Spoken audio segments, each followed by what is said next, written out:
Bwana Yesu asifiwe. Nisamehe, tupo kwenye somo la utume. Tupo kwenye somo ambalo linahusiana na Yesu kwenda Yerusalemu. Yesu akiwa njiani kutoka Yeriko alikaribia ile miji ya Betfage na Bethania akiwa anaelekea Yerusalemu. Lakini mlango huu wa 19 umebeba habari za Zakayo mtoza ushuru, lakini umebeba habari za yule bwana ambaye alikuwa ameacha talanta kwa watumwa, kwa habari ya mafungu ya 10 na fedha. Mlango huu umebeba habari za Yesu kuingia Yerusalemu, ambayo ndio somo haswa la siku ya leo, ya kwamba Yesu anaingia Yerusalemu kwa shangwe. Lakini pia mlango huu una habari unaonyesha Yesu akiulilia Yerusalemu. Lakini mlango huu unaonyesha namna ambavyo Yesu anachilia utakaso kwenye hekalu. Tuwe wasomaji wa neno la Mungu ili tuweze kuelewa ya kwamba Mungu anasema kitu gani. Bwana Yesu asifiwe. Na katika zaburi yetu ambayo tumesoma siku ya leo ni zaburi ya sifa. Daudi anaelezea ukuu wa Mungu, anaelezea uwezo wa Mungu, anaelezea nguvu za Mungu, anamsifu Mungu. Na ndio maana leo tuna kichwa cha somo kinachosema ya kwamba tumshangilie Bwana. Sio siku ya huzuni leo. Na ndio maana unaona kuna majani kila mahali. Ni siku ya pekee sana ambayo huwa inafanyika mara moja kwa mwaka. Maana yake haitarudi tena kwa mwaka huu mpaka hadi mwaka mwingine. Kwa hiyo wajibu wangu ni wajibu wako kwa ajili ya kumsifu Mungu aliye hai. Lakini hata katika somo la Yuda na neno linaelezea habari ya ukuu wa Mungu, na namna ambavyo Mungu anavyotulinda, na namna Mungu ambavyo anaachilia furaha yake kwetu. Si kwa sababu unajua kusali sana, sio kwa sababu unajua kuomba sana. Ni neema yake. Mungu hataki hata mmoja apotee, bali kila mmoja aweze kuifikiria toba. Wapendwa watu wa Mungu, leo tunaadhimisha siku ya mitende, ambayo ni siku iliyojaa mashangilio, wakati Yesu anaelekea kuingia Yerusalemu kwa ajili ya kuleta marekebisho, kwa ajili ya kuleta matengenezo, kwa sababu ya utumwa ulikuwa unaendelea pale kwa Wayahudi. Na ndio maana Wayahudi waliposikia habari za Yesu, na walipoambiwa ya kwamba Yesu yuko njiani anakuja, tumesoma ya kwamba wale waliotumwa yule mwanapunda walienda wakamfungua. Wakaulizwa, kwa nini mnamfungua? Wakasema, Bwana ana haja naye. Na walipompeleka, wakaeka nguo zao juu ya mwanapunda, wakampandisha Yesu kwa huyo mwanapunda kwa ajili ya kuanza safari ya kuelekea Yerusalemu, kwa ajili ya kuleta ukombozi. Kundi kubwa la wanafunzi likamlaki na kufurahi ya kwamba mfalme huyu anakuja, angalau tutapata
Yesu apewe sifa.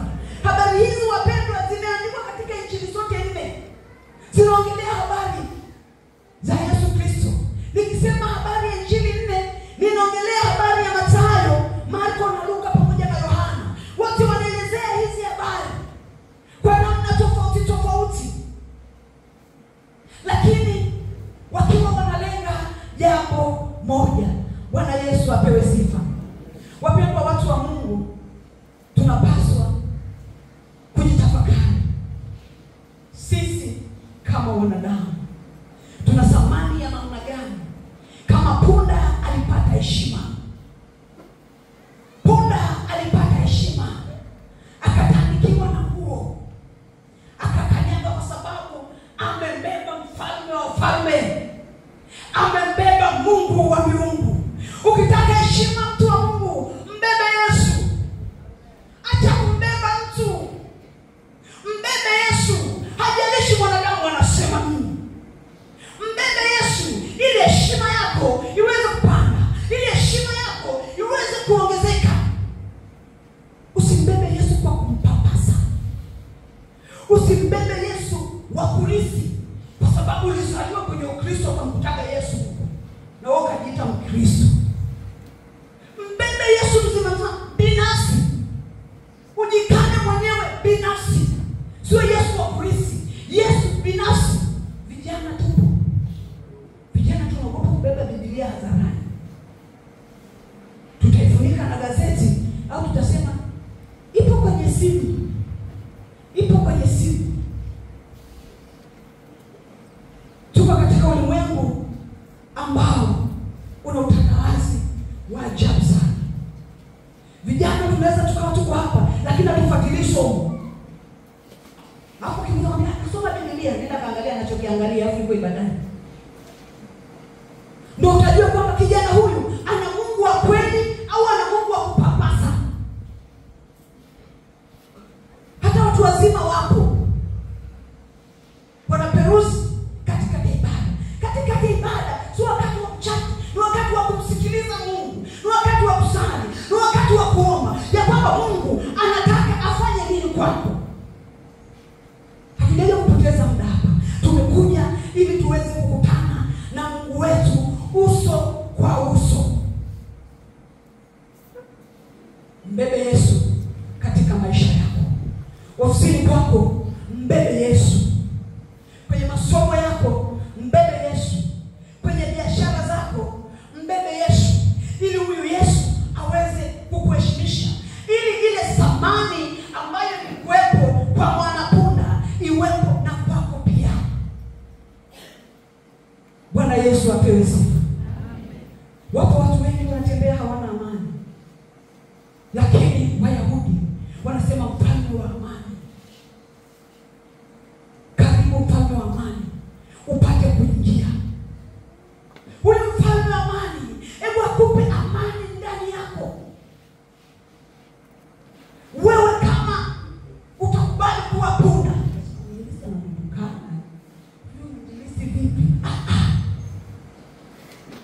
ukiamua kumbeba Yesu, utaheshimika.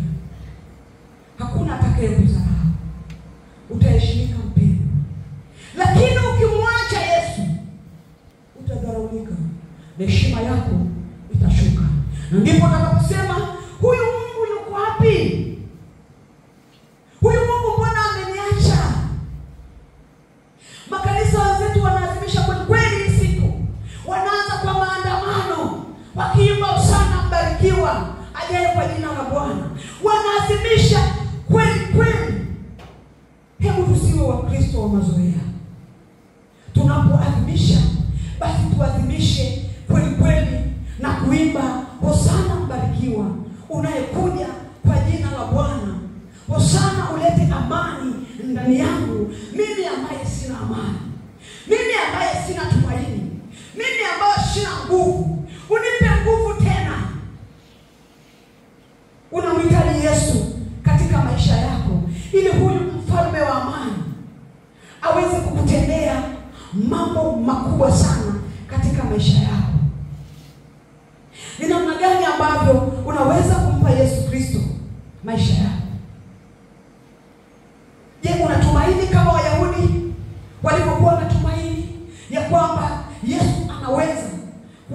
walipokuwa, mahali ambapo walikuwa wamefungwa, mahali walipokuwa na mahangaiko. Je, unamwambia Mungu akujalie wokovu mpya? Maana siku hizi tuna wokovu wa mazoea. Hatuna wokovu wenye nguvu ya Mungu. Mungu akusaidie. Tumejaa mashindano. Na ndio maana nguvu ya Mungu hatuwezi kuiona katika maisha yetu, kwa sababu tumejaa mashindano. Hatutaki kunyenyekea. Kama punda alikuwa na sifa ya unyenyekevu, alipokuwa na sifa ya upole, alipokuwa na sifa ya kutaka amani. Na ndio maana Yesu hakuweza kupanda farasi kama mfalme wa kawaida. Alipanda mwanapunda kwa sababu ya kuleta amani mahali ambako hakuna amani. Kubali hivi sasa ya kwamba Yesu aweze kukusaidia, aweze kukuondolea masumbufu ya kila aina, aweze kukuondolea changamoto za kila aina, aweze kukuondolea mateso ya kila aina. Uombe amani ya Yesu Kristo iweze kutawala kwa familia yako, iweze kutawala kwa mume wako, iweze kutawala kwa mke wako, iweze kutawala kwa watoto wako, hata kama wanakukwaza, hata kama wanakuumiza, watakia amani. Hata kama wanafanya mambo kinyume na wewe mzazi unavyotaka, watakie amani. Ipo siku Mungu atawabadilisha. Ipo siku Mungu atawabadilisha. Hata kama wewe kijana uko hapa, una mwenendo mzuri, lakini mzazi ana mwenendo mbaya, upaswa kumchukia mzazi wako, unapaswa kumwombea ili ya kwamba Mungu aweze kuleta wokovu ndani yake. Yesu aliwaombea wanafunzi wake ya kwamba amani yangu ninawapa, nitoao amani yangu si kama ulimwengu utoao. Amani ni ya muhimu, mpendwa mtu wa Mungu. Haipatikani kwa fedha. Unaweza kuwa una fedha lakini huna amani, huna tumaini. Umebaki na uwezeka huko na pesa unayo. Pesa sio kila kitu. Yesu ndio kila kitu kwako. Yesu akiingia kwako, atakupa mpangilio namna ya kutumia hiyo fedha ambayo Mungu aliachilia kwako. Hautashinda tena baa. Hautashinda tena baa. Na mkiwa kule baa mnajua usemieni, mupe muruki. Kwa sababu unajua ukimpa kesho naye atakununulia. Yule ambaye akununulia, naambia muruki. Ni heshima, hiyo ni heshima ya baa. Unamhitaji Yesu kweli kweli, aumbike ndani yako wazi ili aweze kukusaidia namna ya kufanya hayo matumizi. Hata wewe mama ndio wako una pesa kuliko mume wako, sio mjeuri, Mungu anaweza akazihamisha. Amani ya Yesu Kristo itawale kwako. Kuwa na pesa isiwe ni chanzo cha wewe kumnyanyasa mume. Kuwa na pesa isiwe ni chanzo cha wewe kumnyanyasa mke. Kuwa na pesa kijana isiwe ni chanzo cha wewe kumsimanga mzazi wako. Ya kwamba kwanza nimejisomesha mwenyewe. Unaenda mbali huko, kwanza nimejizaa mwenyewe. Mungu akusaidie sana. Mtoto wa Mungu ulioko hapa, ubadilike tabia, ubadilike kimatendo, ubadilike kweli kweli, ili Yesu aweze kufanya mabadiliko makubwa katika maisha yako ya rohoni na ya mwilini. Lakini pia amani ya Kristo inatakiwa sana katika taifa letu la Tanzania. Tunahitaji Mungu sana katika taifa letu la Tanzania. Juu ya uchaguzi tunaoendea, wewe kama mtoto mwenye amani, hautapenda vurugu zitokee kwenye taifa lako. Tuungane wapendwa kwa kuiombea nchi yetu na kuiombea kanisa pia. Kanisa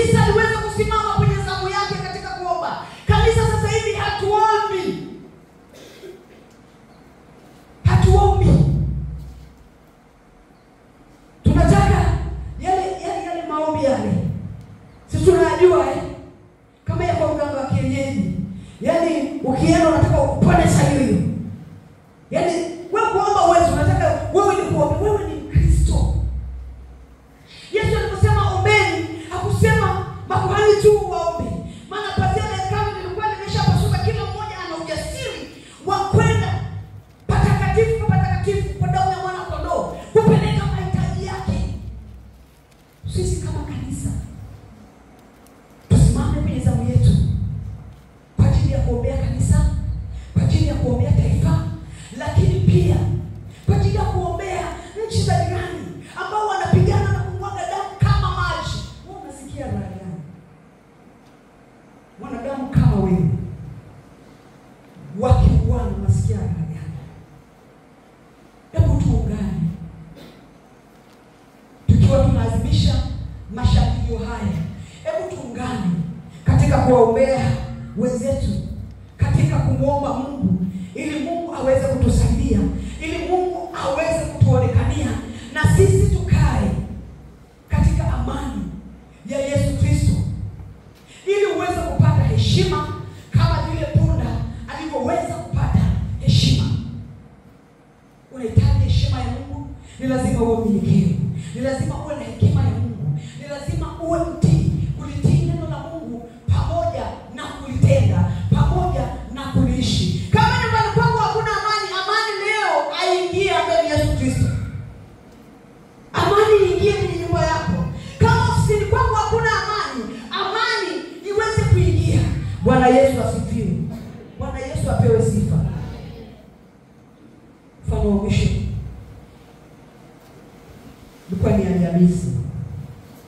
Nilitoka hapa bustani nikakutana na mtu mmoja kwa ajili ya maombi. Amekata tamaa kabisa na ana hela. Yaani ana hela. Yule ana hela wewe. Yaani ana hela. Lakini hana amani kabisa. Amekosa tumaini kabisa. Kamwambia yuko Bwana wa amani, usiogope. Na ametoka mbali kabisa kuja kutafuta mtu wa kweli afanye naye huduma ya maombi. Nikafanya naye huduma kwa kina karibia lisali zima. Tukamaliza, akasema mtumishi, sasa nasikia amani ndani yangu. Bwana Yesu asifiwe. Ukiwa huna amani ndani yako, ni mlango wa shetani kupata nafasi ndani yako. Ukiwa huna amani, ni mlango wa shetani kuingia ndani yako na kuachilia uharibifu. Linda sana moyo wako kuliko vyote unavyovilinda. Linda sana amani yako. Hakikisha unaitunza amani yako isipotee. Amani yako isipotee. Unaweza kusema mtumishi, wewe hujawahi kukwazwa, wewe hujawahi kuumizwa. Mimi sio malaika, mimi ni mwanadamu. Tuko duniani. Lazima upitie magumu, lazima uumizwe. Lakini linda sana amani yako. Ukiwa na amani utaishi maisha mazuri sana. Wala hautataka kupambana na aliyesababisha wewe uwe na huzuni. Wala hautataka majadiliano, utaenda msalabani na kumwambia Mungu, naomba amani.